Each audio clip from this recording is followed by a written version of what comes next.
Bonjour tout le monde. On est ensemble ici pour commencer le webinaire La santé mentale et le bien-être chez les jeunes en Ontario. Et juste avant de démarrer, je peux demander aux participants de mettre sur silence leur ligne pour éviter qu'il y ait des feedbacks et une façon que tout le monde puisse aussi écouter, entendre très bien. Alors, nous allons passer 1h30 ensemble à discuter sur les résultats de sondage qui a eu lieu sur la consommation des drogues et la santé des élèves de l'Ontario, et mieux connu sous son sigle français SCDSEO. Et aujourd'hui, nous allons pouvoir apprendre et comprendre davantage ces résultats qui touchent la santé mentale, la toxicomanie et le bien-être des élèves francophones. Et ce sera aussi pour nous l'occasion pour les fournisseurs de services de voir comment ils pourront appliquer de façon pratique les résultats, les données de ce sondage. Et aussi, on va aller jusqu'à explorer comment appliquer ces résultats au quotidien. Donc, autour de la table ici, il y a avec moi les panélistes. Ce sont des experts dans le domaine. Je présente d'abord Alexandra Lamoureux, qui travaille comme coordonnatrice de l'équité de participation communautaire à Cameil, au centre de toxicomanie et de santé mentale. Et Alexandra est titulaire d'une maîtrise de travail social.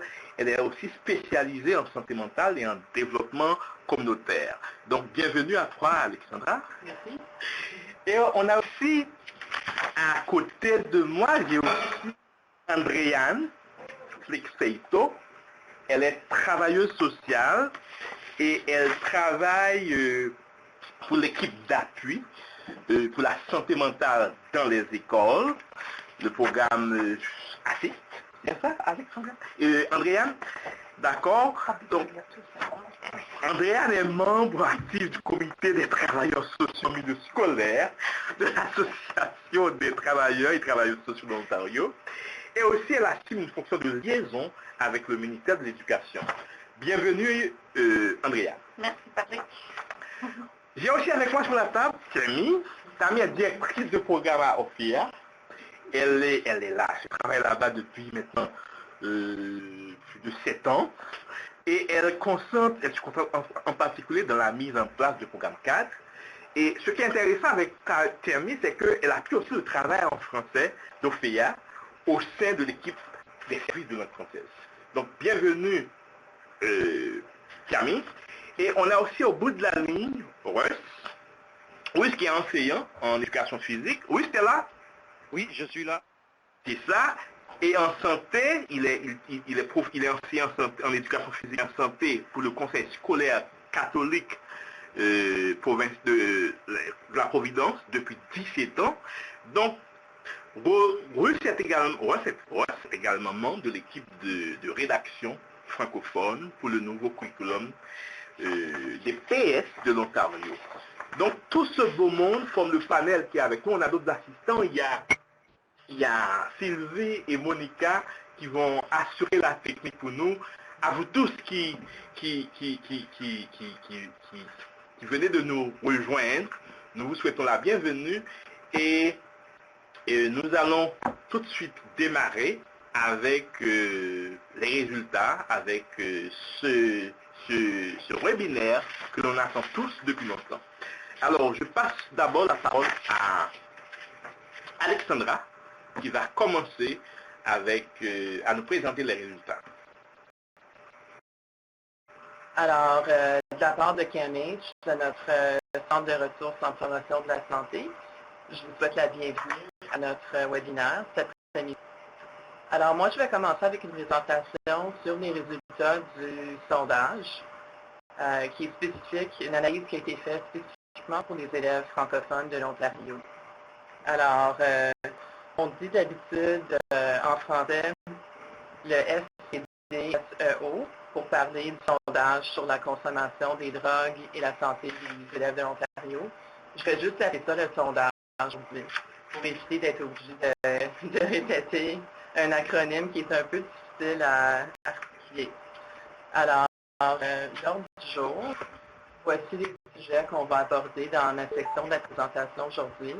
Alors, on va commencer avec un peu de contexte par sondage. Ensuite, on va adresser l'importance de se pencher sur les élèves francophones et on va finir par examiner les résultats en ce qui concerne la consommation de drogue et la santé mentale chez les élèves francophones de l'Ontario. Alors, un peu plus sur le sondage. Le sondage a été amorcé en 1977. Le sondage est la plus ancienne étude de son genre, mais en permanence au Canada. Et c'est l'une des plus anciennes à l'échelle mondiale aussi. Il est effectué régulièrement auprès des élèves ontariens de la 7e à la 12e année. Alors, ça, c'est les deux conseils de langue française, les deux de langue anglaise aussi, catholique et publique. Et sur la diapositive, alors, consommation de drogue, santé mentale, physique, intimidation, jeux de hasard et autres. Alors, pour la présentation, aujourd'hui, vu qu'on met plus l'emphase sur la santé mentale et la on va juste penser aux résultats qui sont spécifiques aujourd'hui. Alors, pourquoi présenter le webinaire aujourd'hui? Alors, le Centre en promoté de CAMH et le réseau CS ont collaboré à un webinaire sur le sondage intitulé « Mental des écoles, on en est où? » Ça s'est passé au mois de novembre 2013. Une des questions soulevées durant la présentation sur la pertinence des résultats du sondage pour les élèves francophones. Selon les analyses qui ont été faites au courant de toute l'année, le sondage, on n'avait pas nécessairement des résultats qui nous démontraient les effets spécifiques pour les élèves. Alors, les chercheurs du sondage ont analysé les résultats spécifiquement aux élèves francophones. En mars 2015, ils ont émis un super bulletin pour mettre en évidence quand on a regardé spécifiquement les élèves francophones. Alors, juste pour expliquer un petit peu la méthodologie, la question qu'on a sur la diapositive, c'est la question qui a permis de déterminer quels élèves étaient identifiés comme francophones. Alors, ça, c'est une question qui a été posée dans le sondage au courant de toutes les années. Alors, c'est important à noter que c'est selon les participants qui parlent soit uniquement le français ou le français en combinaison avec d'autres langues à la maison. C'est comme ça qu'on a determiné c'est qui qu'on identifie comme élèves francophones. Alors, c'est différent que regarder les élèves qui sont dans les écoles de langue française en Ontario. Si on compare le sondage de 2013, on avait un grand total de 10 272 élèves qui ont été sondés. Et parmi ce total, 817 des élèves ont été identifiés comme francophones. Alors, ça fait 8% du total qui ont été identifiés comme francophones. Le reste, on qualifie comme non francophones pour notre analyse. Alors, on va passer maintenant aux résultats par rapport à la consommation de drogue. Alors, voici le survol des résultats par rapport à la consommation de drogue. Vous pouvez voir la comparaison pour les élèves francophones en rouge, comparé aux élèves non francophones en jaune. Alors, nous avons identifié avec les résultats une différence statistique significative parmi les drogues suivantes. Le tabac à chiquer, cigarettes électroniques, l'alcool et les boissons énergisantes, la consommation d'alcool dangereuse ou nocive, et les médicaments anti-rhume et anti-stif. Alors, pour commencer avec le tabac à chiquer, Près de 3 élèves francophones sur 20, c'était 14,5% des élèves ont jeté du tabac au cours de l'année écoulée. Et ça, c'est comparé à un élève non francophone sur 20. Alors, c'est on voit un taux 3 fois plus élevé pour les élèves francophones. Prochainement, les cigarettes électroniques.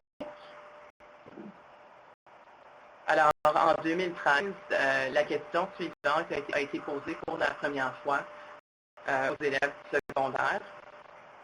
Puis, le sondage est souvent adapté pour refléter les gens qu'on voit dans la société. Alors, c'était la première année qu'on a posé des questions sur les cigarettes électroniques. Et la question, c'était des cigarettes électroniques sont des dispositifs électroniques ayant la forme de cigarette qui créent une vapeur inodore à inhaler avec une cigarette électronique, même si c'était juste pour une touche. La question, c'était spécifique à la vie, alors pas nécessairement dans l'année écoulée, et c'était une question qu'on a posée uniquement aux élèves du secondaire, alors de la 9e à la 12e année. Je t'arrête un peu. Il y a une question. On demande la taille de l'échantillon. Est-ce que tu peux m'aider une idée de la taille de l'échantillon? Combien? Il y avait 10 000... Attends, je vais juste rentrer dans mes notes. Alors, la taille de l'échantillon, c'était 10 272 élèves en total. Puis du total, on avait 7 élèves qui ont été identifiés comme francophones par rapport à la parlé à la maison, comment ça avait été identifié dans le sondage.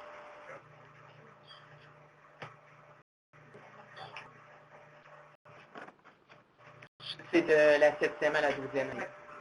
Oui. OK, alors on retourne aux cigarettes électroniques. Alors, on voit la différence pour la zérocité. Les élèves francophones, il y avait un taux d'utilisation plus élevé pour les cigarettes électroniques, 21,8 comparé à 14.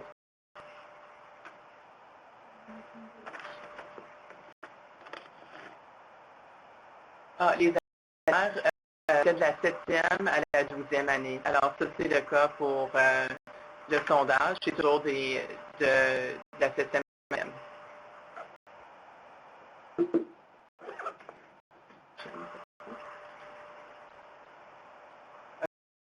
La boisson dangereuse. Alors, par boisson dangereuse, on entend la consommation dangereuse ou nocive qui est mesurée à l'aide d'un questionnaire, le questionnaire AUDIT, qui fait partie du sondage. Alors, AUDIT, ça veut dire Alcohol Use Disorders Identification Test, ou le test d'identification des troubles liés à la consommation d'alcool.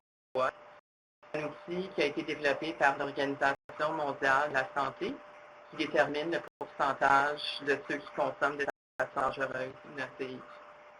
Alors, la consommation dangereuse, c'est une habitude de consommation qui augmente la probabilité de problèmes futurs, soit en tant que santé physique, santé mentale, et ça comprend aussi l'alcoolodépendance. Et la consommation nocive, c'est une habitude de consommation qui entraîne déjà des dommages. Alors, par exemple, des blessures. Alors, ici, on voit que les élèves francophones avaient un taux plus bas que les élèves non francophones. Alors, 13,8 comparé à 15,8. Ça, c'était une autre différence qui était significative d'un point de vue des statistiques. Alors, prochainement, l'alcool et les boissons énergisantes. C'est un autre endroit où on voit que les élèves francophones avaient un taux plus élevé que les élèves anglophones. Alors, 29,2 élèves, 29,2% des élèves francophones comparé à 15,5% pour les élèves non francophones pour l'utilisation des boissons énergisantes et l'alcool ensemble dans l'année écoulée.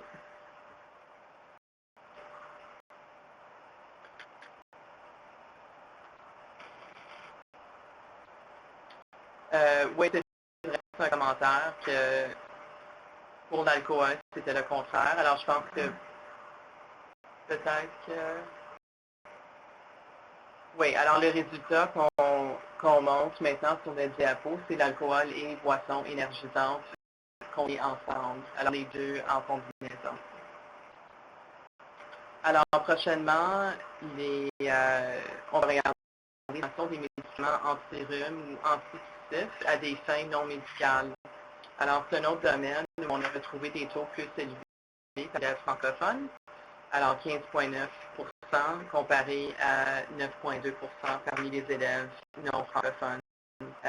Et ça, c'est vraiment l'utilisation non médicale pour avoir des sensations fortes.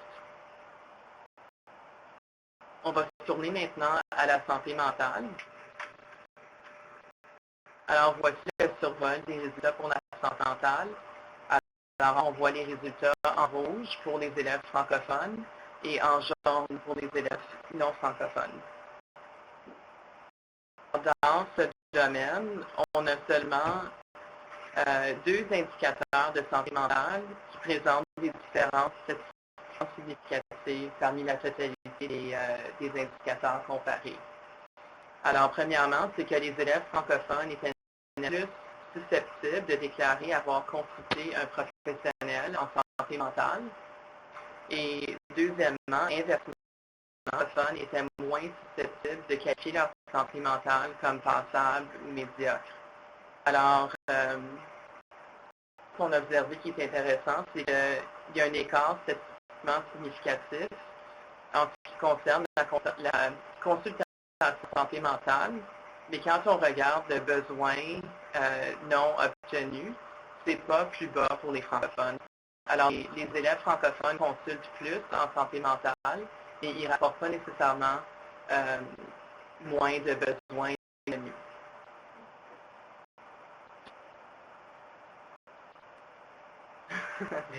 Ça, on ne sait pas. On ne peut pas vraiment dire la catégorie où on regarde la santé mentale, il n'y avait pas nécessairement une différence statistiquement significative. Alors, on ne peut pas dire qu'ils ont une meilleure santé mentale, on peut dire que les élèves francophones ont plus tendance à prendre des démarches pour consulter, mais ça ne mène pas à un niveau plus bas de moins en santé mentale qui est non obtenu. Alors, ça veut dire que les élèves francophones vont pour consulter, mais si le besoin est satisfait pour eux, ça ne suit pas le résultat.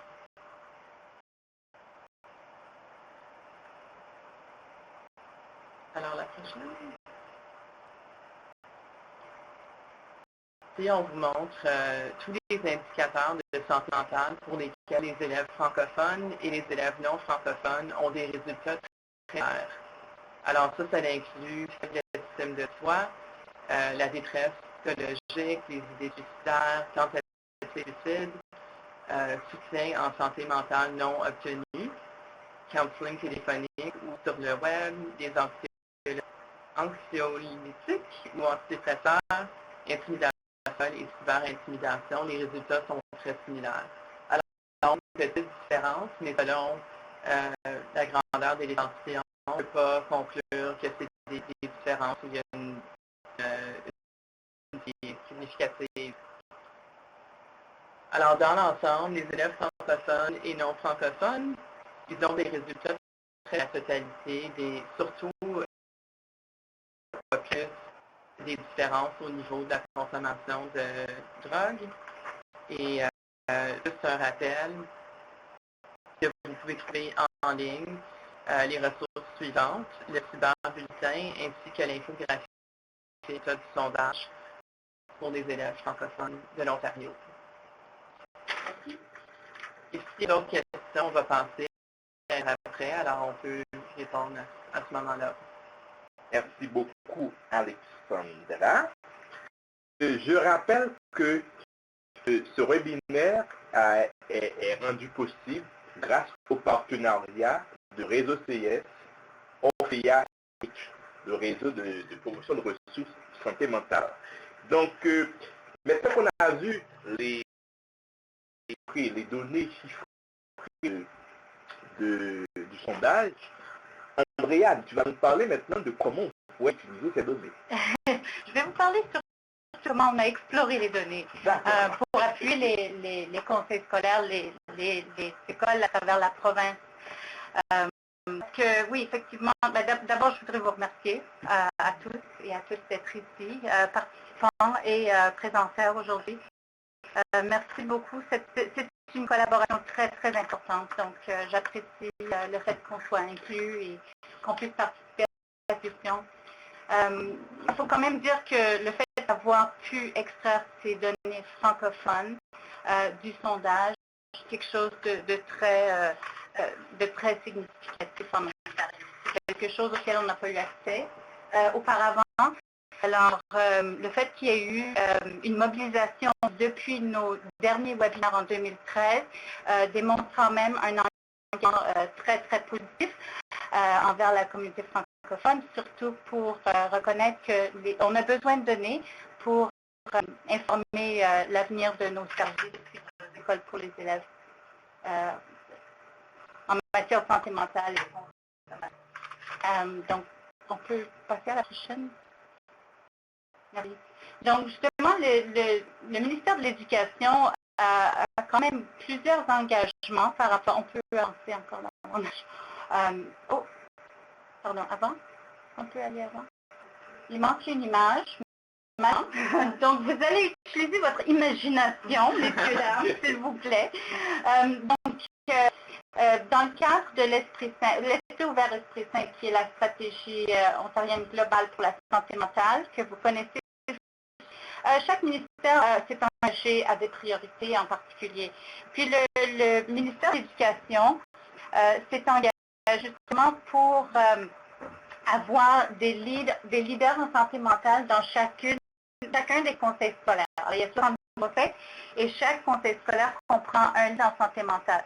Vous avez aussi cette ressource vers un juste équipe qui a été développée par le ministère pour aider les enseignants en salle de classe à avoir des stratégies par rapport à des problématiques en santé mentale. Donc, si vous avez par exemple des élèves qui ont des problèmes, qui montrent des signes, des symptômes d'anxiété, vous pouvez trouver des stratégies très pertinentes là-dedans. Ce guide aide aussi à reconnaître lorsqu'il y a des problématiques en santé mentale.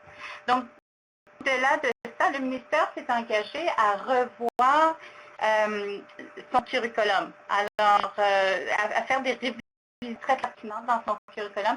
Et puis, vous avez sûrement entendu parler du nouveau curriculum sur la santé et l'éducation physique, c'est l'éducation physique et la santé, dans lequel paraît beaucoup de discussions par la santé mentale et la toxicomanie chez les élèves.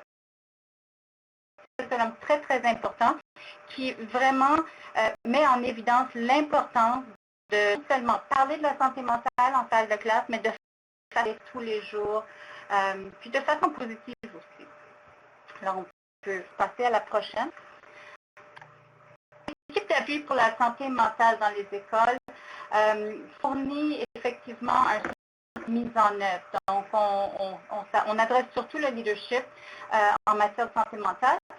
On appuie aussi les conseils scolaires avec un coaching ou un accompagnement pour la mise en œuvre parce que chaque conseil scolaire développe une stratégie mentale pour.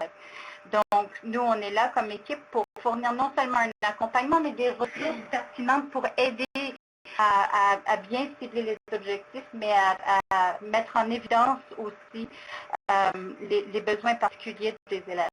Alors, vous pouvez voir des exemples de ressources qui existent.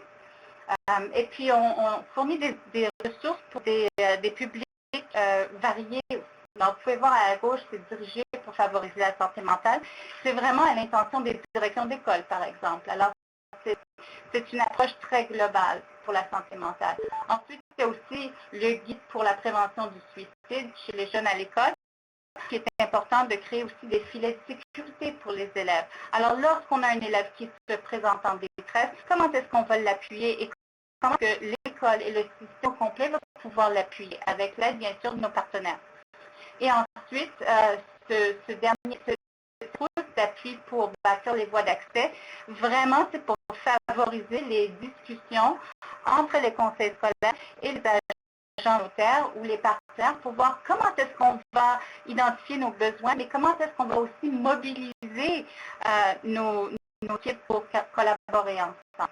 Alors, ce sont des exemples de ressources. On a aussi un site web qui peut vous fournir davantage d'informations par rapport aux ressources qui en découlent.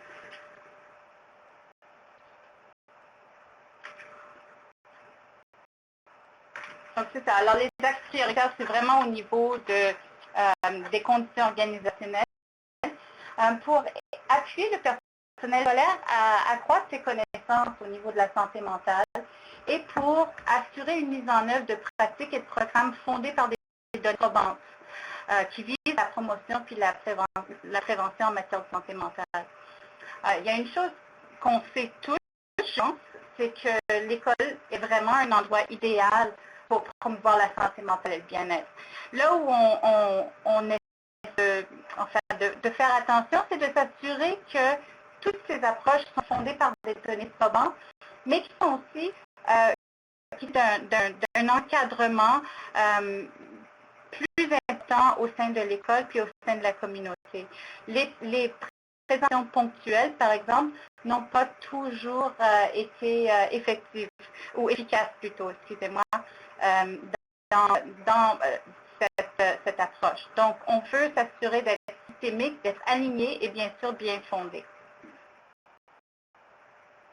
Alors, comme on sait, l'utilisation des données, c'est très, très important. Pour avoir des pratiques efficaces en santé mentale en milieu scolaire, comme dans tous les milieux, il nous faut des données locales, puis des révisions de lecture ou des études. Mais le problème qu'on reconnaît et où on est confronté en Ontario, c'est qu'on est limité par les recherches ou par les données locales. Oui, c'est sûr que chaque communauté va avoir des données, mais on n'a pas de données spécifiques à la communauté francophone, surtout par rapport aux élèves que nous servons. Et donc ça, c'est une fois, je le redis, que CAMH a fait un énorme travail d'extraire ces données pour commencer la discussion de façon fondée. Alors, l'utilisation du sondage nous aide à mieux connaître tous nos élèves. Alors, oui, on les connaît, oui, on a un bon portrait, mais ici, on voit que les élèves, on voit qui sont nos élèves. Puis ça nous donne un portrait actuel de nos élèves, leur donnant aussi la voix pour nous aider à informer davantage comment on veut promouvoir la santé mentale dans les... Alors, il y a des bonnes nouvelles aussi, parce qu'on voit que 80% des élèves indiquent une bonne relation avec leurs parents. 40% des élèves consultent les médias sociaux de façon quotidienne, et puis 45% des élèves au secondaire ont un emploi à temps partiel. Ça, ce n'est pas nécessairement juste pour les francophones. Je vous rappelle que c'est au niveau global, mais ça nous donne vraiment des indices pour savoir les chercher. Comment est-ce qu'ils aiment qu'on les approche et puis où est-ce qu'on va les trouver. Maintenant, ce qui nous manque, et puis je peux le dire, c'est quand même des différences entre les élèves francophones et non francophones. Donc, est-ce qu'on peut extraire davantage des données par rapport à ça? Alors, ce qui est c'est de voir que... attends, la dernière, s'il vous plaît. Ouais. On voit que c'est des progrès. Alors, au fil des années, au cours des années, on a vu quand même qu'il y a eu une augmentation par rapport à l'attachement à les élèves. Encore une fois, ce sont des données globales. Alors, on voit que les élèves qui aiment l'école, ça a augmenté de 29,4%. Donc, il y a des choses qu'on fait bien. Et puis, je pense qu'il faut quand même qu'on se souvienne de célébrer ces succès pour nous rappeler qu'on est sur la bonne voie.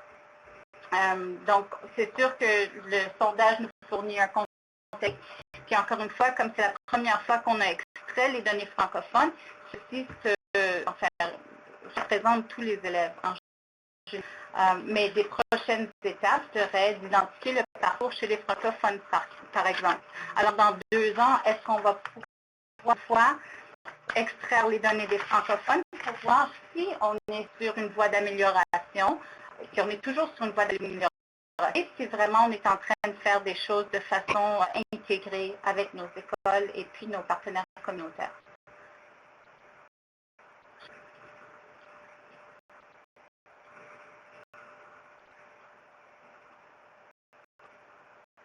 Avant.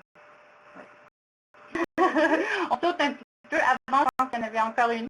Oui, alors, malgré les progrès, puis malgré les succès, on sait qu'il y a quand même de préoccupations. Et puis le sondage est important parce qu'il nous met en évidence des domaines de préoccupation. Et puis là, on a surtout les élèves francophones parce qu'on a pu, parce que ce sont des données qui ont été extraites.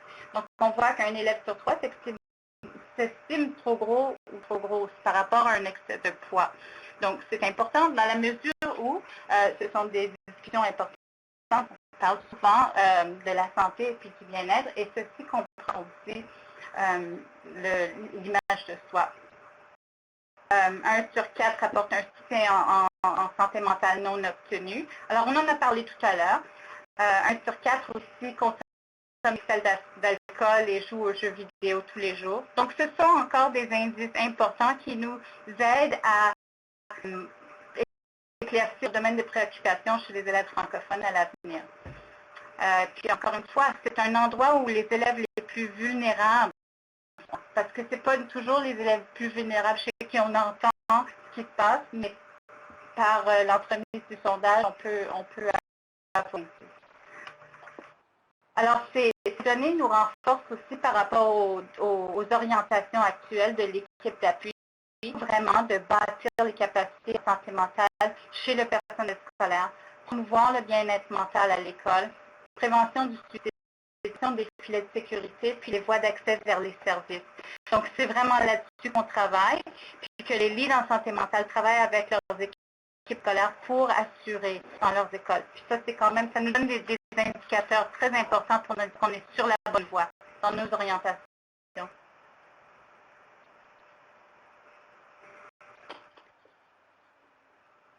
Encore une? Oui. Voilà, donc on était quand même aussi bien heureux de voir qu'il y avait des variations démographiques. Alors, on est qu'il y a quand même des différences entre les filles et les garçons. C'est sûr que les filles rapportent plus que les garçons. Donc, ça me donne une idée de comment procéder avec les filles. Je pense qu'en explorant des données, par exemple, il faut quand même tenir compte du fait qu'il y a d'autres questions qui se présentent. Alors, pourquoi est-ce que les garçons vont moins rapporter? Est-ce qu'il y a d'autres choses à explorer? Est-ce que c'est parce que réellement ils sont moins en détresse ou parce qu'ils ne vont pas nécessairement s'exprimer par rapport à ça? Donc, il faut quand même faire attention à ces questions très, très différentes. Mais ces variations peuvent nous donner des indicateurs au niveau régional et puis au niveau du jour de l'année d'études aussi chez les élèves. Ça, c'est fait au niveau provincial, mais on n'a pas les moyens de faire la même analyse pour les élèves francophones parce que l'échantillon est trop petit. C'est ça. Merci d'avoir clarifié ça, oui. Je profite aussi pour dire que les présentations sont disponibles à votre droite. Au-dessus du boîte de clavardage, vous avez accès aux 3 présentations. Et puis, n'hésitez pas à nous poser aussi des questions, soit ou tout à l'heure par. Excusez-moi, André. Non, c'est très bien. Merci. Merci de expliquer précisément. Mais oui, alors, en fait, vous faites des commentaires importants aussi dans la boîte de discussion, je vois. Mais ce que je voulais aussi, c'est que ce ne sont pas les seules données qui existent. Alors, oui, elles sont très, très importantes. Mais les conseils scolaires ont des données, les écoles ont des données dans leur région. Donc, c'est très important de voir comment est-ce qu'on peut marier ces données, comment est-ce qu'on peut les explorer de façon un peu plus globale au niveau local pour voir quels sont les besoins de notre région en particulier et comment est-ce qu'on peut répondre de façon bien plus cohérente.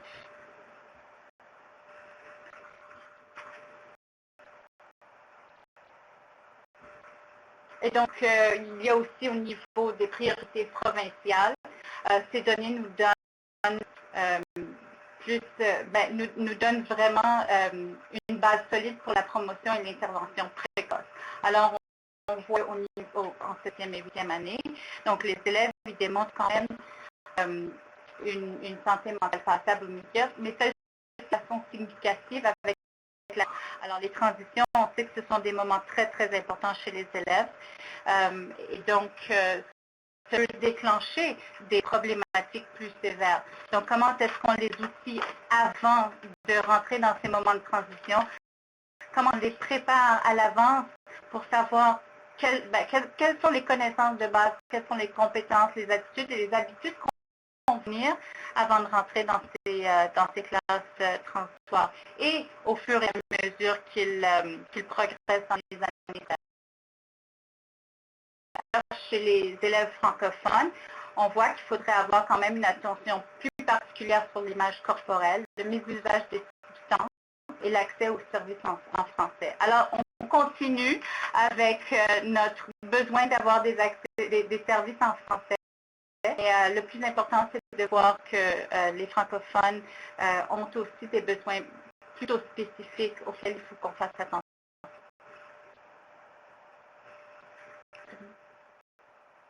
Puis comme je l'ai déjà mentionné, puis tout le monde est d'accord là-dessus, c'est les écoles ont un cadre idéal pour réduire la stigmatisation, pour promouvoir la santé mentale, pour favoriser l'acquisition des compétences et en partenariat.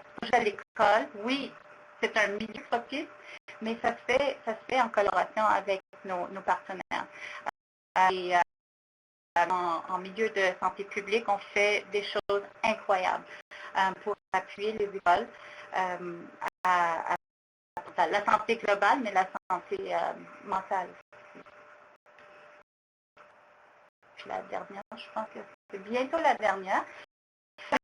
On y arrive, mais pour atteindre l'excellence, qui est une des priorités au sein du ministère de l'Éducation, l'enseignement ciblé, qui justement favorise l'acquisition des connaissances, des compétences, des habitudes, puis des attitudes. Alors, pour résumer, les sondages nous éclairent et nous informent pour mieux connaître nos élèves, domaine de forte préoccupation, bien sûr, pour démontrer nos parcours et nos progrès, pour identifier, reconnaître, interpréter les variations entre les francophones et les non-francophones, puis considérer les variations entre les genres, les niveaux d'études et les régions. Donc, c'est de continuer à poser des questions, de continuer à essayer d'explorer comment est-ce qu'on peut s'en servir pour mieux mobiliser les services afin qu'ils répondent très, très bien aux élèves francophones de l'Ontario. Merci. Merci Andréane, oui, merci Andréane pour ta présentation. Je vois qu'il y a des gens de Manitoba qui ont fait un petit coucou. Salut Nathalie de Manitoba, il y a d'autres d'Ottawa, voilà, merci. Et avant de donner la parole à Tammy d'Ophia, qui va nous faire le lien entre l'éducation physique, la santé mentale, la santé en général, je voudrais rappeler que ce webinaire est illustré. En plus que vous avez accès aux présentations, mais c'est aussi enregistré, donc il sera disponible sur notre site bien après la présentation de l'outil. Donc, je vais passer la parole à notre partenaire qui participe à ce webinaire. Et comme je disais, elle va nous parler du lien entre la santé physique, et la santé de façon générale, la santé mentale en particulier, et aussi de la santé mentale positive. Tammy, je te donne la parole. Je vais attendre quelques instants pendant qu'on... Oui. Je vais parler un peu du rôle d'Ophia dans comme le cercle de partenaires ici. Puis vraiment, Ophia, on voit notre rôle appuyé comme en grande partie le programme cadre d'éducation physique et santé, mais plus largement juste au niveau de la promotion de la salle positive avec l'appui de l'activité physique et puis de l'éducation physique et de la santé. Le travail arrière, pour les gens qui connaissent un peu moins OFIA, ça fait longtemps qu'on existe, depuis 1921. Originalement, on faisait du travail tout simplement pour appuyer la mise en œuvre du programme cadre d'éducation physique et santé, mais maintenant, notre mandat est prend notre travail dans le contexte des écoles saines, et on travaille avec le communautaire pour faire l'option d'un mode de vie sain et actif. On travaille avec plusieurs partenaires dans le contexte du secteur de l'éducation et puis avec les bureaux de santé publique. Merci. La prochaine diapo. Revenu là, le décor.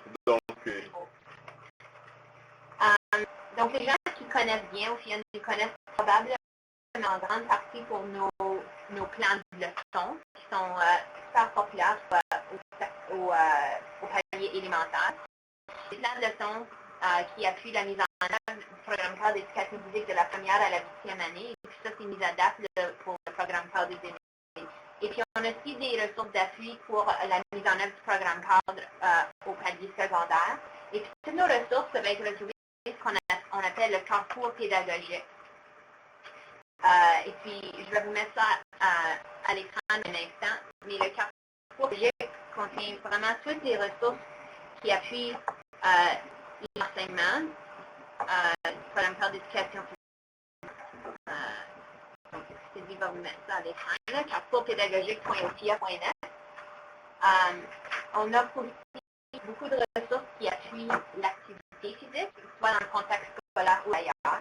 On a une conférence annuelle qui rassemble plusieurs éducateurs à de nombreux sujets de la santé mentale en étant et puis beaucoup de consultations et d'aiguillage avec les écoles, avec les conseils scolaires. On travaille avec les 12 conseils scolaires francophones. On peut aller à la prochaine diapo. Je vais mettre sur quelques-unes de nos ressources qui adressent certains des sujets qu'Andréane vient de parler. On a une ressource qui s'appelle Brancher, et puis ça, c'est une ressource pour les élèves de la 4e à la 6e année pour la cyberintimidation. Des ressources spécifiquement sur l'inclusion. On a beaucoup de ressources pour l'activité physique et on a une nouvelle ressource qui s'appelle Savoir Santé. Et puis ça, c'est centré sur la santé mentale, l'alimentation saine et la toxicomanie. Donc, ces trois sujets-là sont liés à travers de cette ressource-là. Et encore une fois, ces ressources-là sont créées pour la salle de classe, mais sont très adaptables à d'autres milieux communautaires aussi. Quand on parle de salle positive, on parle vraiment aussi, on pense dans le contexte des émotions, donc l'affectivité et les sentiments, l'action, donc la capacité de l'environnement, le fonctionnement social, donc les relations avec les autres et la société, et la cohésion, donc le sens de valeur personnelle et dans la vie. Donc, pour nous autres, les objectifs de la promotion de la santé mentale, c'est vraiment pour renforcer les facteurs de protection d'une santé mentale positive, donc le concept de la résilience. On veut réduire ou éliminer les facteurs de risque qui nuisent à la santé et on veut influencer certains des déterminants sociaux de la santé plus généraux qui nuisent à la santé mentale positive. Je voulais vous parler un peu des exemples de signes avant-coureurs courant d'une mauvaise santé chez les enfants et les jeunes. Donc, il y a plusieurs des pensées et des sentiments qui sont sur la liste à l'écran qui peuvent être des réactions normales. Chez les jeunes, s'ils durent plus de 2 ou 3 semaines, ils pourraient possiblement nécessiter une attention particulière. Donc, c'est toujours facile à déceler, donc il faut s'assurer de consulter un professionnel qualifié en santé mentale, mais c'est juste des signes que dans le contexte des cours d'éducation physique, on peut possiblement observer.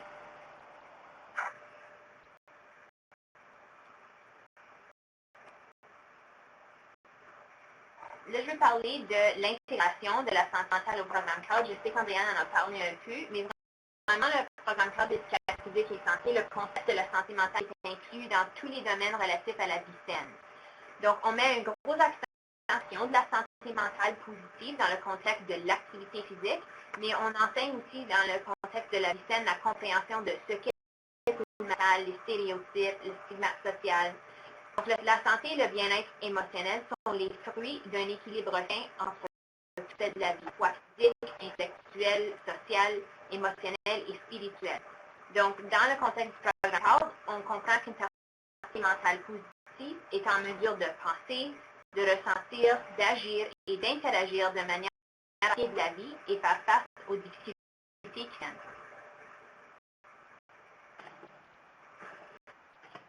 Donc, quel est le rôle des éducateurs quand on pense à la santé mentale?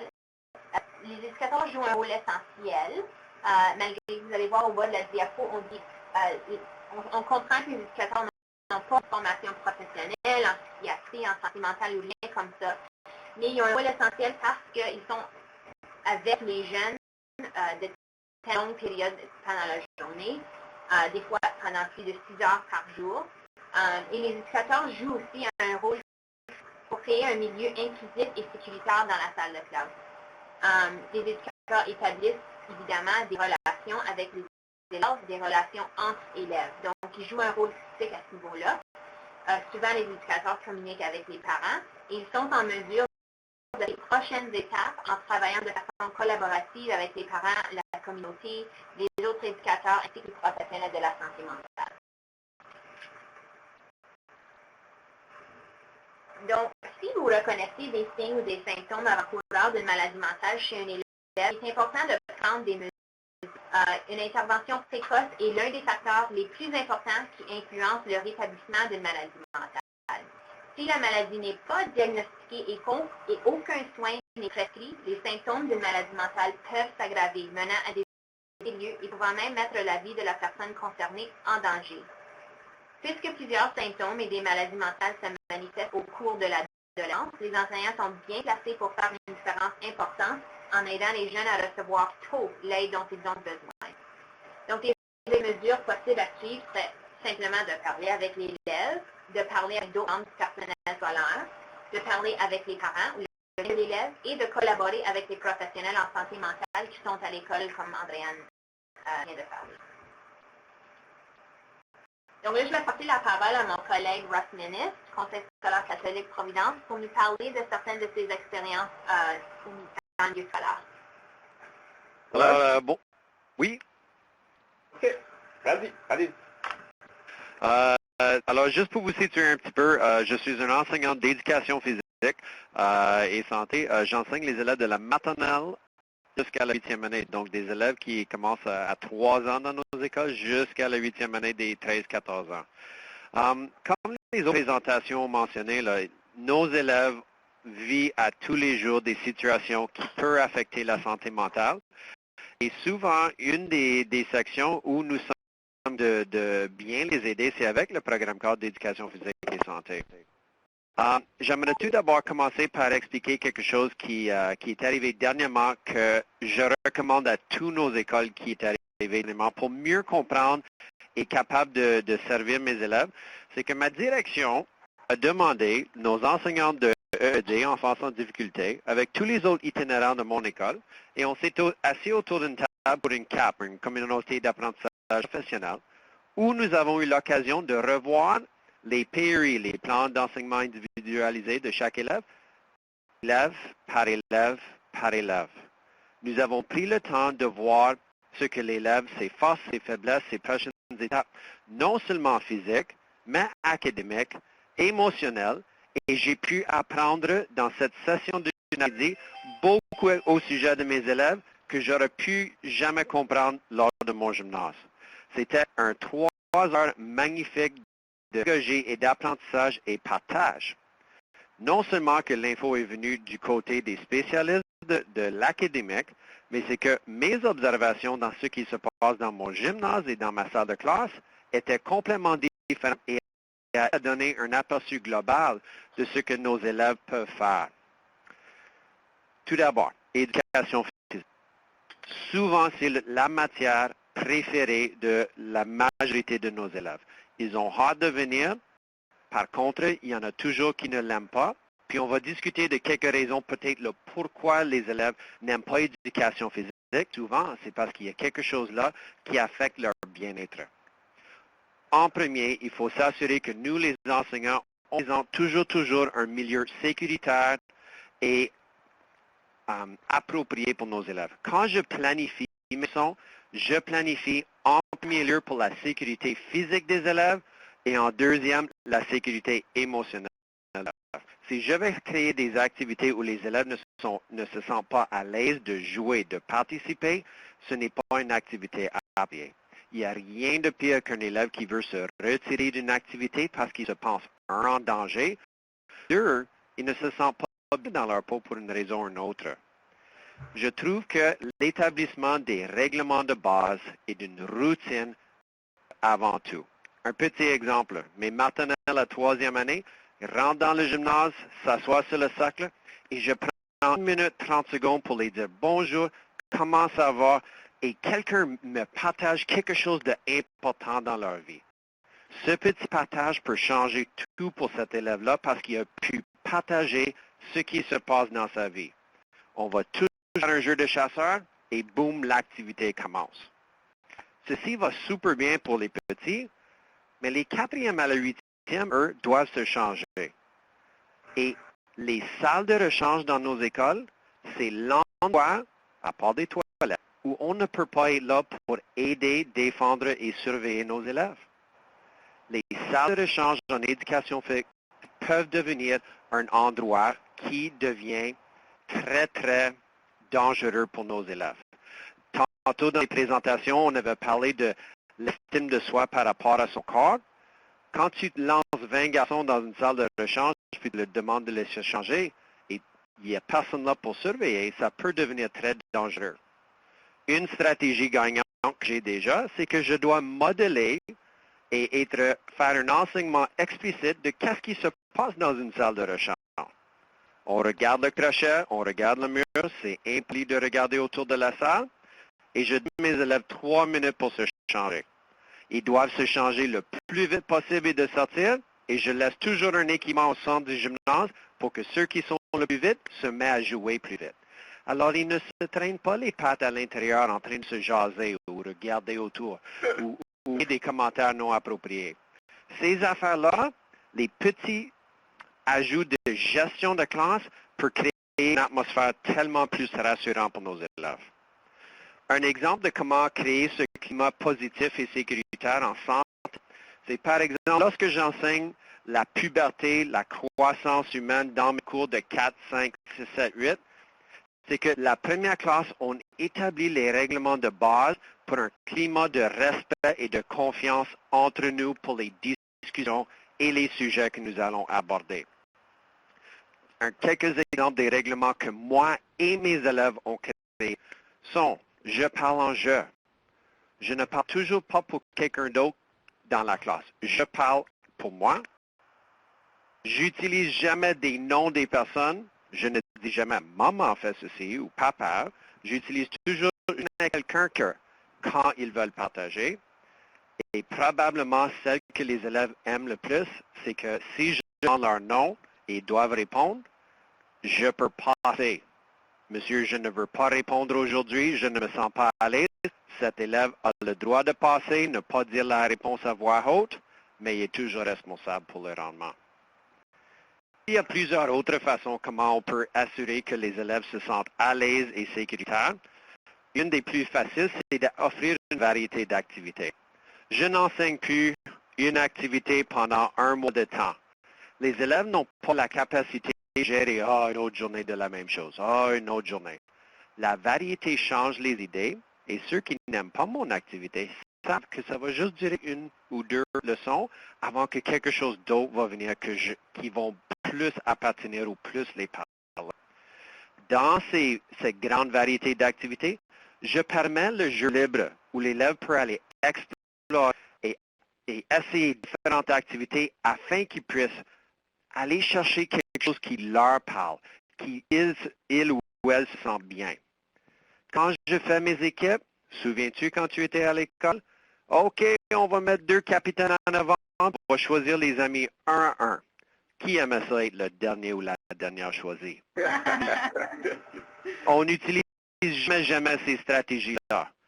Les élèves adorent faire leur propre équipe si, lorsque l'activité, on n'est pas basé sur la compétition, mais sur l'accomplissement de la tâche.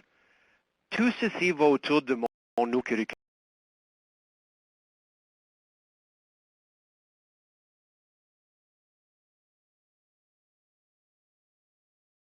que j'ai. Les attentes vont faire pour rendre à l'évaluation finale. Les élèves se sentent mieux quand ils sont impliqués, quand ils ont une voix, capables de contribuer activement dans l'activité. Un dernier couple de petites choses que je veux vous partager. Je ne suis pas un spécialiste les domaines de la santé. Comme mentionné tantôt par un de mes collègues, j'ai une infirmière de la santé publique employée et livrée le contenu plus spécifiquement. J'ai accès à mes travailleurs sociaux à l'école qui peut rentrer et m'appuyer dans l'enseignement des sujets de la santé mentale, la résilience, les habiletés de résolution de problèmes, beaucoup plus que je suis capable de faire. J'invite nous, à notre école, on a un programme qui s'appelle VIP, c'est Values, Influences and Peers en anglais, mais la police rentre, enseigne au sujet de la santé, de la psychomanie, de les services en médias sociaux, pour que les jeunes n'entendent pas toujours M. Menes qui dit quoi faire, c'est que c'est notre communauté ensemble qui essaie d'enseigner nos élèves. On peut parler toute la journée des bienfaits d'éducation physique et de la santé.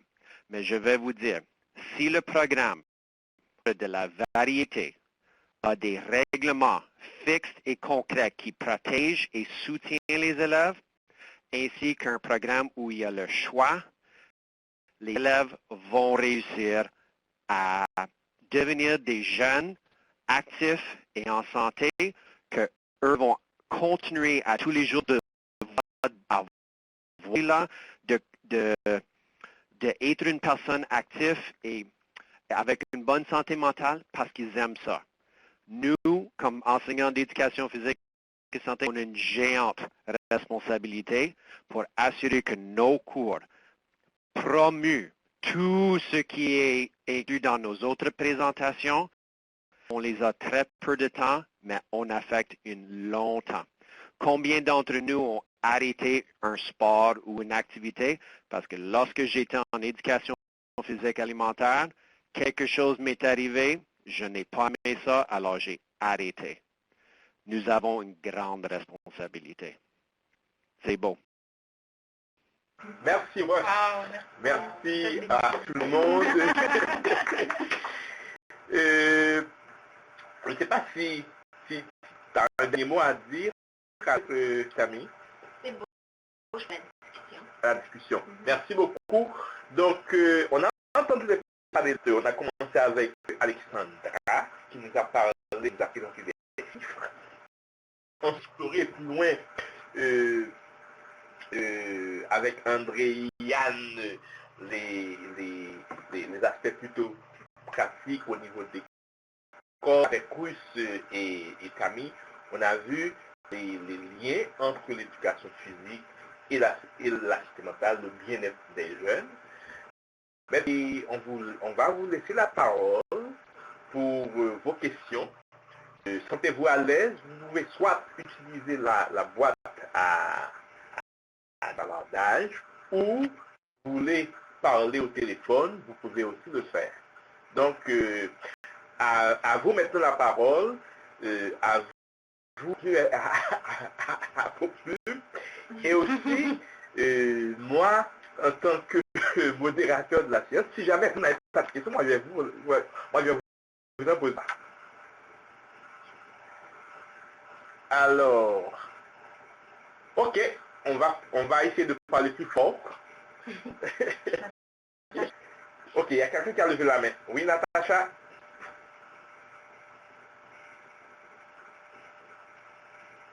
Natacha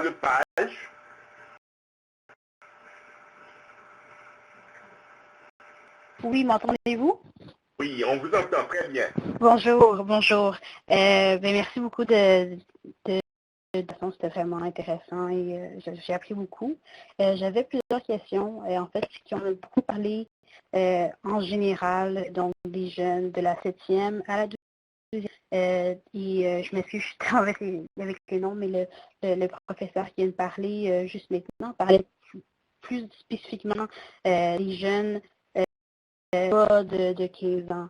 Je ne sais pas si c'est mon opinion personnelle ou si c'est un fait, mais beaucoup de l'impact chez les plus jeunes va être beaucoup influencé par l'environnement comme de la vie à la maison, l'environnement à l'école et tout. Tandis que plus c'est beaucoup plus complexe. En ce moment, on a vu beaucoup par rapport à comment aider ces jeunes-là à l'école. Mais je me demandais si, comment est-ce que dans ces études-là, est-ce qu'il y avait des ressources ou des réponses qui avaient été données par rapport à ce que la communauté peut faire ou des outils spécifiques aux jeunes, donc de plus vieux, là, donc de 14 ans, 14 à 19 ans ou 14 à 25 ans, dépendamment là, de c'est quoi votre la limite d'âge que vous appelez. Je ne sais pas si c'était clair un peu qu'est-ce que j'essayais de demander.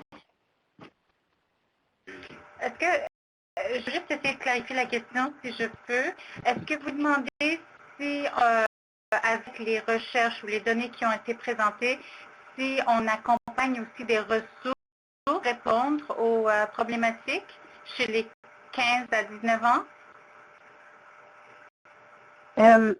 Ma question n'était pas très directe, c'était plutôt que ce que j'ai vu beaucoup qui a été abordé, c'est les ressources qui étaient offertes pour les enseignants, pour le personnel dans les écoles, pour des ressources plus vertes vers des jeunes plus jeunes, donc de 14 ans et moins. Puis je me demandais s'il y avait eu une analyse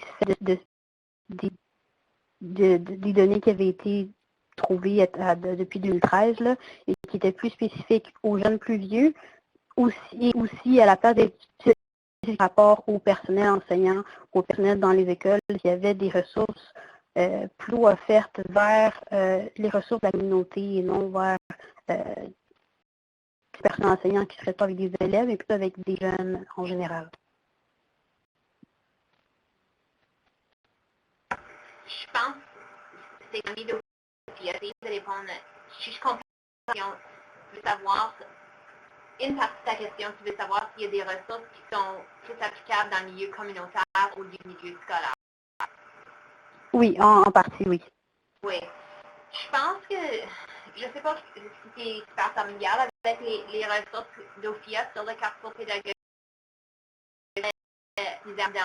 dans d'autres milieux, en grande partie, je pense, de savoir santé. Il y a des cartes d'activité qui peuvent être utilisées comme, ça sera encore dans un contexte de D'accord.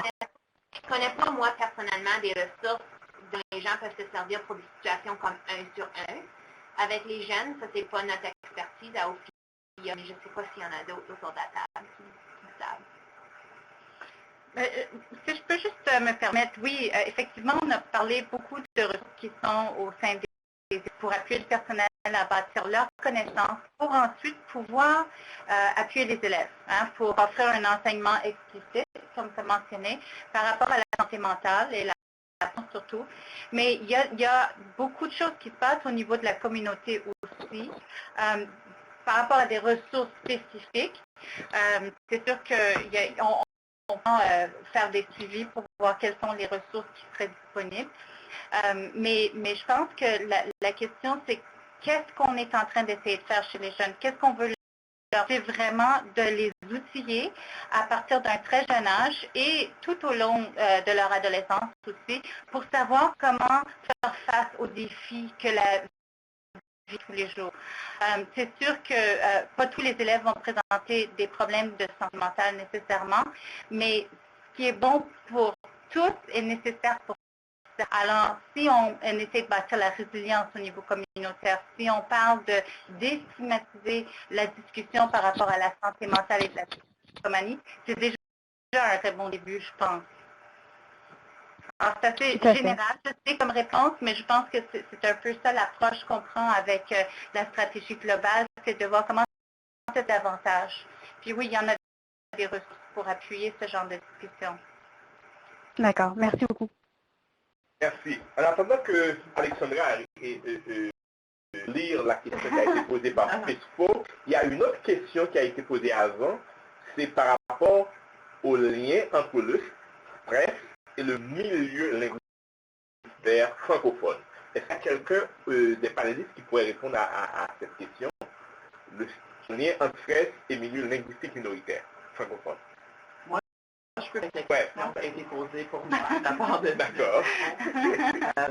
Alors oui, moi j'étais surprise quand j'ai vu que les résultats c'était plutôt basé sur la langue parlée à la maison, non sur le fait qu'on est qu'on cible les élèves qui sont dans les écoles francophones. Et comme c'est là, il y a une spécifique de langue française. D'après moi, ça serait une question importante à poser ou si on a l'opportunité à avoir une analyse des élèves francophones, de demander si c'est possible de faire l'analyse par rapport aux écoles francophones. Monica qui est avec moi du centre en santé, dit que c'est fort possible que la grandeur de l'échantillon serait trop petit pour tirer des conclusions mais c'est certainement une très bonne question. Puis l'autre angle que je voulais mentionner, c'est que Monica m'a expliqué que dans certaines régions, les bureaux de santé publique ont payé pour avoir un plus grand échantillon dans leur région, pour voir des données qui sont plus basées sur la région en particulier. Alors, c'est possible que pour certaines écoles francophones, dans certaines régions, si c'est un endroit où l'échantillon a été il a été donné plus d'emphase, ce serait possible d'avoir des données plus spécifiques à la région, mais pas nécessairement aux écoles francophones en particulier. D'accord. Donc, je vois que Cameroun nous dit qu'il poursuit cette recherche en ce moment. Ce serait bien de partager aussi avec nous les résultats de vos recherches, Cameroun. Est-ce qu'il y aurait d'autres questions? Est-ce qu'il y a des mains levées? Entre-temps, moi, je lance aussi une question. Alors, selon vous, quels seraient les moyens les plus efficaces pour vulgariser et diffuser les données concernant les élèves francophones en Ontario? Là, je vous pose la question, je vais reprendre.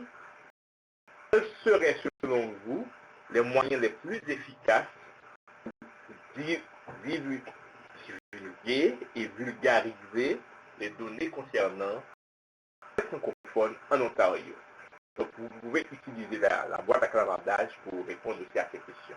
Selon vous, quels seraient les moyens les plus efficaces pour partager et diffuser ces résultats? Merci. D'accord, Cameroun, on voit que le processus est long, mais quand même, on attend quand même les résultats de vos recherches. Ok, Natacha Lepage. Est-ce qu'il y aurait d'autres commentaires au niveau des panélistes par rapport à... Par rapport à la vulgarisation des données, si je peux me permettre au sein des écoles, c'est sûr que ça en reviendrait plutôt à la leader en santé mentale, de voir comment est-ce qu'on peut partager ça avec nos équipes de leadership en santé mentale, nos écoles, nos directions d'école, pour voir voici où on est actuellement par rapport aux données. Donc, c'est de commencer avec ce genre de discussion, peut-être dans son milieu de travail, mais le faire de façon assez bien réfléchie aussi. Alors, peut-être une présentation suivie de prochaines étapes, par exemple, plan d'action, poursuivre. Est-ce que ça s'aligne avec nos priorités actuelles? Alors, je sais que je suis limitée dans la discussion parce que je parle surtout des écoles, mais pour donner un quelque chose de concret, une idée concrète. C'est un peu comme ça qu'on verrait qu'on puisse utiliser ces résultats. Puis comment est-ce que ça se compare avec les autres résultats scolaires dans notre région? Quelqu'un, effectivement, Oui. qui vient de parler d'une approche interdisciplinaire pour approcher la question de santé mentale. Il se pourrait que, effectivement, que la situation linguistique ait une influence sur le niveau de stress chez les adolescents milieu minoritaire. Oui. Ok. Bon. Tout ça reste à prouver et à vérifier, évidemment. Alors, une autre question que je lancerai, je prends... Ok. D'accord, Natacha nous a fait une réponse. Je crois que le moins simple et efficace serait d'utiliser les images, diagrammes présentés. La présentation PowerPoint, vous avez présenté ici, Natacha. Et vas-y, Andrea. Non, je ne sais pas si ça vaut la peine, mais il y a aussi le fait d'utiliser peut-être ces données dans le cadre d'un cours particulier, que ce soit en mathématiques, en cours de santé. Enfin, je pense que ça s'applique dans plusieurs milieux. Puis, je pense qu'il faut aussi être conscient du public avec qui on partage les données, puis comment on veut le formuler aussi. Il ne suffit pas juste d'avoir une présentation ponctuelle donnée avec les élèves, mais vraiment de l'encadrer de façon sécurisante avec les élèves pour assurer que, enfin, si jamais il y a des discussions d'ordre bien sensible, des sujets qui sont difficiles à gérer, qu'on a un appui certain avec nos équipes écoles, puis nos équipes de travail social ou de psychologie dans les écoles. Ok. Une autre question pour vous à partager. Dans quelle mesure votre organisme ou votre conseil scolaire pourrait bénéficier de données concernant les élèves francophones en Ontario? Donc, dans quelle mesure vous pensez que ces données, ces informations sur les élèves en Ontario pourraient bénéficier à vos organismes?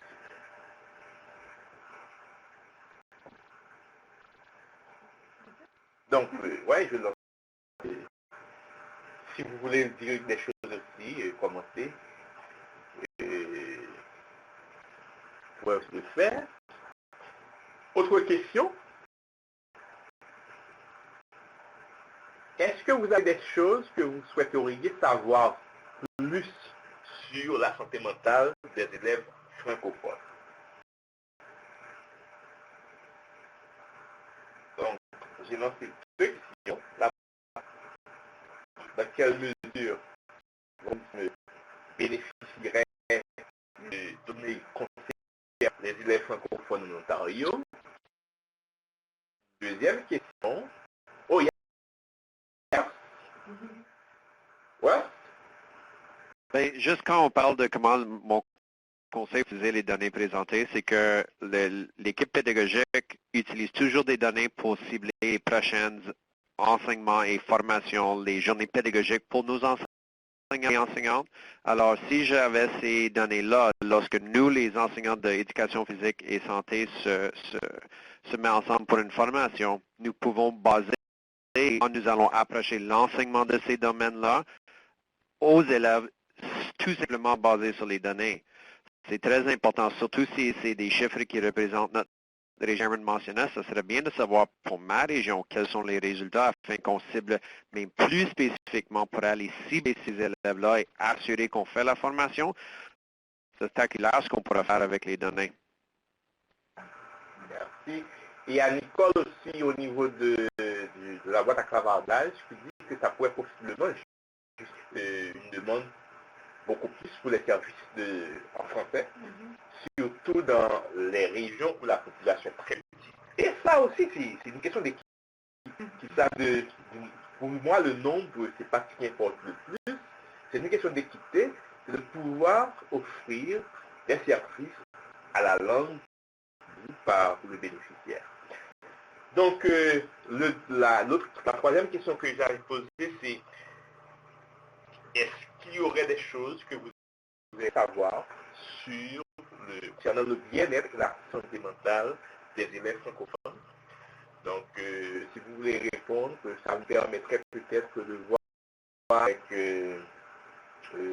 d'autres organismes ou des chercheurs même, voilà des questions qui sont demandées et qui pourraient aider aux fournisseurs de services. Juste pour ajouter, oui, la dernière question, je pense qu'au niveau des données qu'on a retrouvées pour les populations francophones, on pourrait se poser des questions par rapport à nos ressources, qu'est-ce qu'on a de disponible comme ressources en promotion de la santé mentale, et aussi par rapport à l'utilisation des substances. Puis, alors si on voit vraiment c'est plutôt dans ce domaine-là qu'on a vu des différences importantes entre les élèves francophones et anglophones. Alors, aident présentement les ressources nécessaires pour pouvoir utiliser notre promotion de santé mentale et pour prévenir des troubles pour les élèves francophones. Ça se peut qu'on n'ait pas nécessairement des ressources ciblées. Alors, une autre façon d'utiliser les données, ce serait peut-être de proposer un projet, une demande de subvention pour explorer les ressources de promotion en français. Oui, bonne idée. Il y a même Anna, je tenais à souligner qu'il y a Anna qui a une école aussi qui fréquente une école secondaire et en tant qu'élève qui fréquente une école secondaire, si nous retrouvons un élève en situation de crise, quelles seront les suggestions? Donc c'est une question. Alors je pense qu'Alexandre, Andréane, vous pouvez répondre? Oui, je peux répondre. Un élève qui fréquente un secondaire en situation de crise, en fait, il y a tout un parcours qui peut se prendre. Normalement, si l'élève est présent en crise envers un enseignant, donc si excusez-moi, là, j'essaie de formuler mes mots. Si l'élève s'est confié à un enseignant, donc l'enseignant va tout de suite écouter l'élève. Puis je pense que Tammy, elle avait soulevé quand même des approches très communes qu'on peut prendre comme c'est d'avoir une approche, d'être à l'écoute, avoir une écoute active et aussi accompagner l'élève pour savoir comment on peut l'aider davantage. Donc, il y a aussi des équipes et l'élève.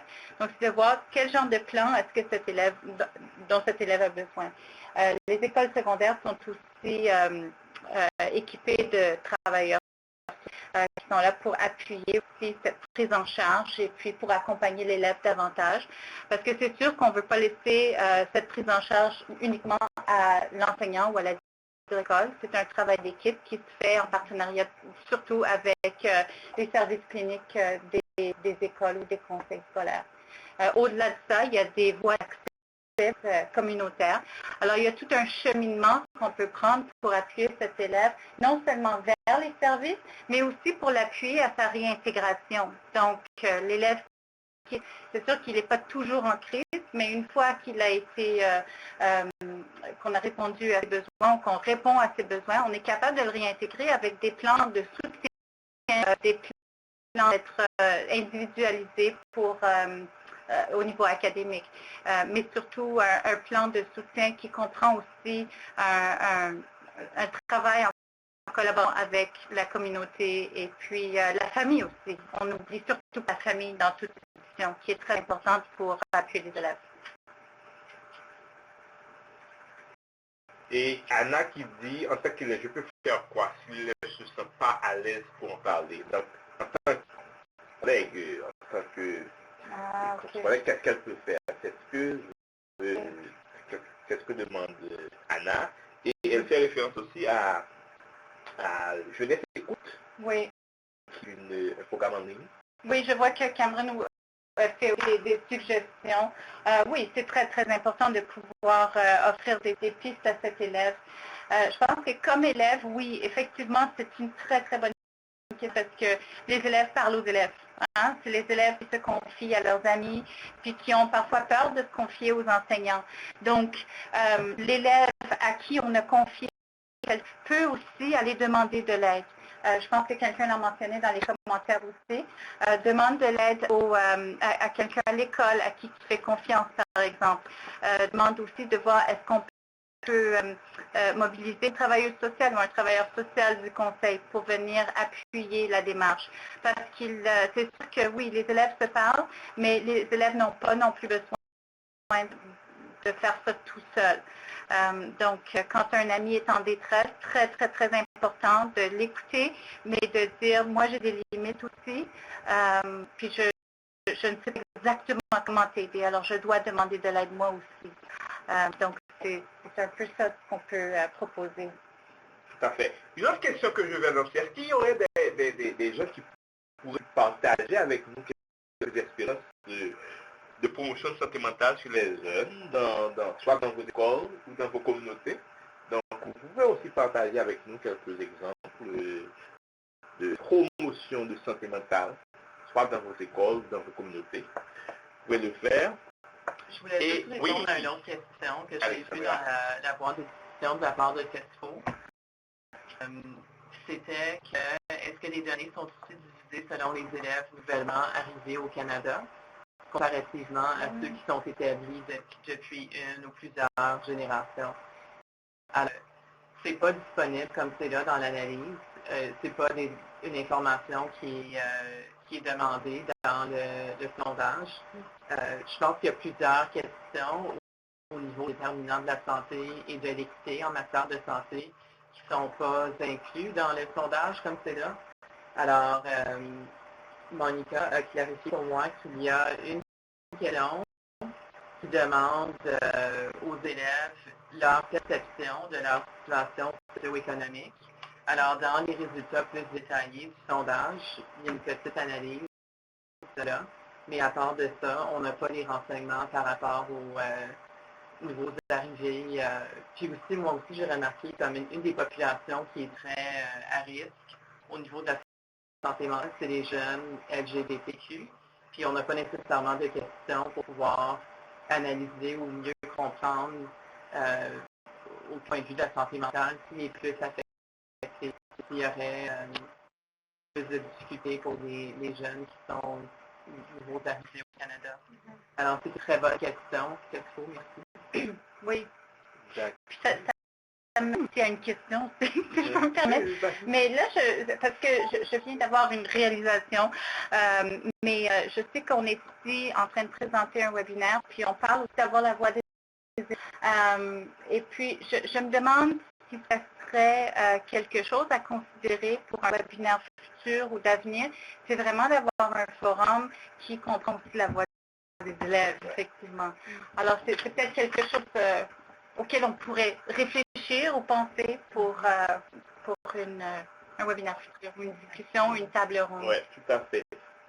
Merci, ça c'est une très bonne idée. Je rappelle que j'ai posé aussi d'autres questions par rapport à des exemples à partager de promotion de santé mentale. Et je vais encore poser une autre question. Quels sont, selon vous, les grands défis face à la promotion de la santé mentale dans les écoles et dans la communauté? C'est aussi une question. Quels sont vos défis, vous qui travaillez avec la communauté, qui travaillez avec les élèves à l'école? Quels sont les grands défis auxquels vous faites face?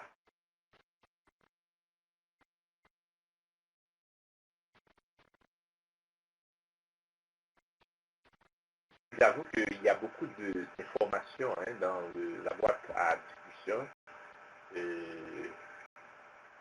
Merci à tous ceux qui participent de façon active à... Les manques de temps, oui. Ouais. Oui, pour organiser Tout à des fait. activités. Ouais. Manque de temps, ouais. Pas sur le travail d'équipe, ouais.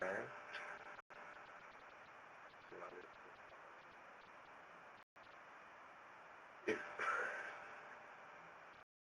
Parfait. Je vais en même temps, organiser l'activité. Tout à fait, ouais. Et... Je pense que la question de Natacha aussi est très importante. Comment est-ce qu'on outille davantage les élèves? Hein? Parce que, comme on disait tout à l'heure, les élèves, ils parlent avec leur père. Puis ça fait beaucoup partie de l'initiative dans les écoles aussi. C'est de pouvoir outiller les élèves qui reçoivent des messages Mais on commence avec les enseignants parce que les enseignants sont vraiment les yeux et les oreilles dans les salles de classe. Et puis, on sait que c'est une responsabilité énorme pour les jeunes d'écouter leurs pères et puis d'essayer de les appuyer. Donc, si les pères, ils ont aussi recours à parler à un enseignant, donc la prise en charge se fait mieux et puis de façon plus sécuritaire. Alors oui, les pères sont extrêmement importants. Puis je pense que ça fait partie de notre deuxième phase aussi, dans le travail qu'on fait dans les écoles, c'est de savoir comment est-ce qu'on mobilise les jeunes pour aussi bâtir ces capacités-là au niveau du conseil. Mais tout ça, ça doit se faire de façon systémique, ça doit se faire de façon encadrée pour s'assurer de faire des choses de façon correcte et qui ne vont pas nuire davantage au bien-être ou à la santé mentale des jeunes. Je pense que maintenant, on est finalement à un point aussi où le programme cadre, comme il y a plusieurs programmes cadres, pas juste éducation physique et santé, mais sciences sociales et autres, qui s'alignent bien et qui parlent, il y a moins de stigmatisation. Au niveau de la santé mentale, on en parle de façon plus ouverte. Mais aussi, je sais que dans les plans de leçon d'OPIA, donc, on parle de la santé mentale, mais il y a des bons scénarios et des exemples où les élèves travaillent ensemble, puis c'est des scénarios exactement comme ça. C'est comme j'ai un ami qui m'a dit X. Mm-hmm. Et puis les élèves ensemble trouvent des solutions, puis c'est anonyme parce que c'est juste un scénario en classe, mais je pense que ça s'applique et puis c'est très, comme ça s'applique à la vraie vie. Donc je pense qu'il y en a comme des ressources dans ce contexte-là, comme en salle de classe, puis on espère que les élèves puissent ensuite appliquer ça avec leurs amis. Merci Aliou, c'est un résultat qu'on attend beaucoup. Ah, Ça c'est le CAMEJ. Ils avaient organisé l'année dernière, je crois, des focus group à travers la province et sur les nouveaux arrivants francophones. Et ce serait parfait d'avoir ces résultats. Et merci de nous dire qu'ils seront disponibles le 3 mars 2016. Merci Aliou. Merci, oui. Et surtout avec l'arrivée de nos réfugiés Oui, aussi. exactement. Ce sera très important aussi dans les écoles par rapport à l'accueil chez les jeunes réfugiés pour assurer qu'on fasse attention à leur santé mentale. Tout à fait. Il ne nous reste pas beaucoup de temps. Dans 5 minutes. Dans 5 minutes, dans 5 minutes, on va clôturer malheureusement, heureusement, ce webinaire là, qui était très intéressant. Mais encore une fois, s'il y a d'autres personnes qui souhaitent partager avec nous des informations, soit sur les défis auxquels ils font face, ou aussi sur des informations qui pourraient être utiles dans le cadre d'autres informations qui pourraient compléter les données dont on dispose déjà en santé mentale des élèves francophones, je souligne bien. Donc ce serait intéressant de partager avec nous ces informations, ces données dont vous souhaiteriez. Alors, vous pouvez avoir des contacts des organismes qui participent de ce webinaire, oui, bien sûr. L'important que les francophones soient en contact et qu'ils puissent en contact. Parfait. Donc tout à fait, je rappelle qu'il y a 3 partenaires autour de la table. Il y a le réseau CS, il y a CAMEJ, il y a OFIA, et évidemment, on peut partager avec vous les coordonnées de ces 3 partenaires qui sont tous travaillent pour la promotion de communautés saines et pour la promotion de la santé mentale. Et tu veux dire quelque chose, Tammy? La liste de participants. Ah, c'est veulent aussi. D'accord. Donc c'est des choses aussi qu'on peut partager. Je pense. Avec mon permission. Ouais, ça on doit voir. Ok. Est-ce qu'il y a d'autres informations? Ouais. D'accord. Je veux dire des participants. Bon. Donc ça, Cameroun, je ne sais, on doit voir parce qu'il faut, faut des autorisations. Mais de toute façon, on va essayer de vous donner une réponse plus concrète la prochaine fois. Parce qu'on a vos coordonnées de toute façon. Donc on va voir. Ok, en tout cas, il reste 3 minutes, il y a encore du temps. Je ne sais pas si les panélistes veulent dire un dernier mot en attendant. Pas si les panélistes. Alexandra. Ben, moi, je voulais juste dire merci encore. Encore une fois, merci à tout le monde. Puis surtout aux participants. Je trouve que c'est quand on voit le nombre de participants qui se sont inscrits et qui ont effectivement participé à ce webinaire, on se sent vraiment en communauté. On se dit il y a vraiment un intérêt commun. Et puis, enfin, moi, je suis fière de faire partie de ce groupe. Donc, merci beaucoup d'avoir été à l'écoute. Et puis, je souhaite qu'on puisse continuer ce genre de discussion. Une dernière précision, vous allez recevoir un lien qui va vous demander quelques questions. C'est l'évaluation de ce webinaire. Merci, je vous prie beaucoup de remplir cette forme parce que ça va nous aider à améliorer les services des webinaires comme ça qu'on vous offre. Merci encore une fois à vous tous. Il y a quand même 2 minutes qui restent. C'est encore temps merci à tout le monde et à la prochaine. Et surtout, remplissez pour nous le formulaire d'évaluation. Comme je vous dis, ça c'est important pour nous. Vous allez le recevoir soit tout à l'heure ou demain. Merci de le remplir. Et on vous dit au revoir.